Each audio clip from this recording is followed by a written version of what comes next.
அனைவருக்கும் காலை வணக்கம். இந்த நாள் இனிய நாளாகட்டும். ஒரு அடர்ந்த காட்டில் 2 தூக்கணாங்குருவிகள் மரத்தின் மீது ஒரு கூடு கட்டி வசித்து வந்தன. ஒரு நாள் இரை தேட அவை இரண்டும் வெளியே சென்றிருந்த சமயத்தில் ஒரு சிட்டுக்குருவி பறந்து வந்து தூக்கணாங்குருவியின் கூட்டுக்குள் நுழைந்து கொண்டது. சிறிது நேரத்திற்குள் ஒரு தூக்கணாங்குருவி பறந்து வந்தது. கூட்டுக்குள் தலையை நுழைத்தது.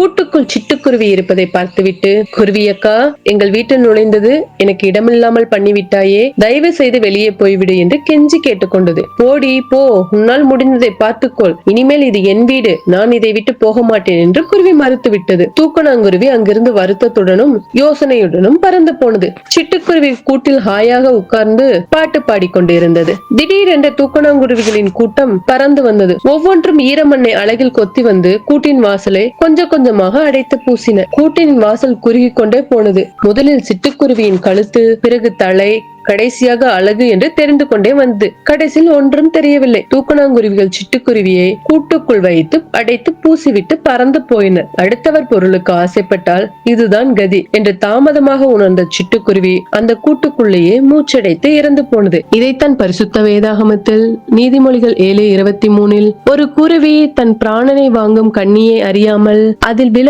தீவிரிக்கிறது போலும். ஆம் பிரியமானவர்களே, தனக்கு வரும் ஆபத்தை உணராமல் நாம் மற்றவர்களை பார்த்து நகைத்துக் கொண்டிருக்கிறோம். ஆண்டவருக்கு பிரியமில்லாத காரியங்களை செய்து நமக்கு நாமே கண்ணியை வரவழைத்துக் கொள்கிறோம். வேதாகமத்தில் அனனியா சப்பிரால் என்ற கணவன் மனைவி இருந்தனர். அவர்கள் தங்கள் நிலத்தை வெற்று அதன் ஒரு பங்கை ஏமாற்றி தனக்காக வைத்துக் கொண்டு சபையின் நடுவே பொய் சொன்னார்கள். ஆனால் நீ மனுஷரிடத்தில் அல்ல, தேவனிடத்தில் பொய் சொன்னாய் என்று பேதுரு சொன்னார். இந்த வார்த்தையை கேட்டபோது அனனியா மரித்து போனான். அவனுடைய மனைவியும் பொய் சொன்னதினால் அவளும் மரித்து போனாள். இதைத்தான் வேதத்தில் பாவத்தின் சம்பளம் மரணம் என்று சொல்லப்பட்டிருக்கிறது. நம் வேதத்துக்கு கீழ்ப்படிந்து தேவ சித்தத்தை நிறைவேற்றுகிற பிள்ளைகளாய் இருப்போம். God bless you. இந்த நாள் இனிய நாளாகட்டும்.